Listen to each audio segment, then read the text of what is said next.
Hey, I'm Markia. Want to hear something scary? Abducted. Looking up at the stars, it's easy to wonder if we're truly alone out in space.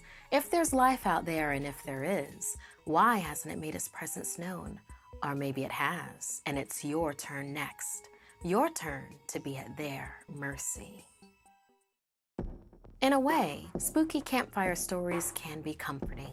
If you hear a tale of an old building cursed due to some tragic event, it makes you feel better because you know to just not go into that building. But how about a home less than 2 years old with no history of violence or bloodshed? When Lily was 12, her family moved into an almost brand new house. The previous owners had built it, but moved away after only 2 years, selling it for a drastically reduced price. Lily raced her brother Ethan through the hallway on their move-in day. He beat her down the long hall to claim his bedroom. Ethan was 7 and incredibly fast. The room he had chosen had a giant window facing the backyard. Lily complained to their mother, Tessa. It's not fair. He gets the bigger room with a view. Lily, in a few years, you'll appreciate having your own bathroom. Trust me, her mom said. Lily rolled her eyes and stumped off to her smaller room, trying to get excited about the bathroom. Later that night, Lily was sleeping in her bed when she heard her name. Lily. A voice whispered from down the hall. She blinked her eyes open slowly, semi-awake. Had that been a dream? Listening, but hearing nothing. She started to nod off again. But before she was fully asleep, the voice whispered again. Lily. This time, Lily sat up and looked around her dark room. It had her bedroom furniture and a few unopened boxes.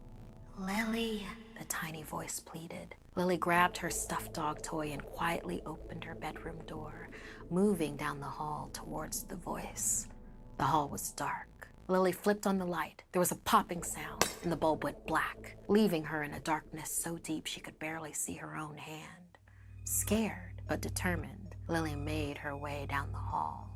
Lily, the voice whispered desperately. She recognized the voice now. It belonged to Ethan. Why was he speaking so softly? Turning the knob on Ethan's bedroom door, Lily pushed it open, clutching her stuffed animal under her arm. Something grabbed her hand in the dark. It was Ethan. Somewhat frantic, he pulled her into the room. Lily, look outside. Lily edged forward past him, focused through the window to see 2 pairs of green eyes glowing back in the distance. Goosebumps formed on Lily's skin. The eyes stared at her, then past her, toward Ethan. A bright light exploded inside the bedroom. Lily dropped her toy, shielding her eyes. Suddenly, in the bedroom with them, stood 2 dark figures, the ones with the green eyes from outside. They towered over Ethan, eyes blazing. Lily froze in fear. Terrified, Ethan turned to her, whimpering, Lily, before the light exploded a second time, then all went dark. Ethan and the 2 creatures were gone. Ethan! She screamed, but the room was silent.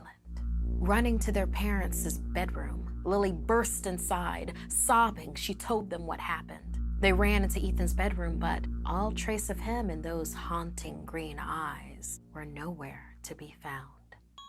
Ethan's disappearance was reported as a kidnapping. The town rallied behind the family to search the neighboring forest and the lake, looking for any sign of the little boy.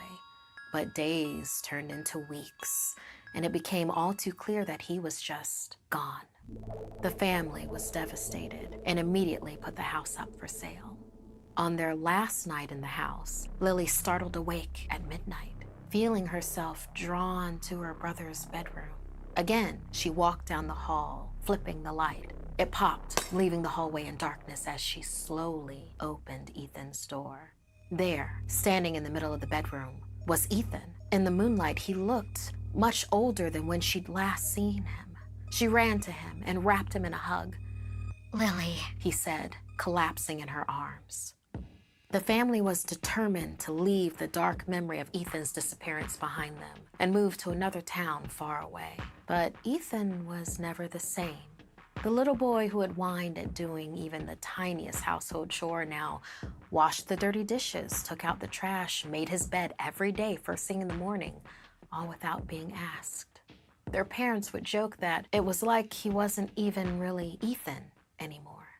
When Lily asked how he had come back, Ethan grew quiet and said that he didn't remember most of it, but that the visitors were after children, that they had told him that something far worse was coming for them all, but he couldn't remember what it was. As for Lily, on the night of Ethan's return, she had caught one final glimpse of the 2 pairs of green, glowing eyes in the backyard. She couldn't tell how she knew, but she had felt them staring into her that last time, almost as if they had been saying, "See you soon."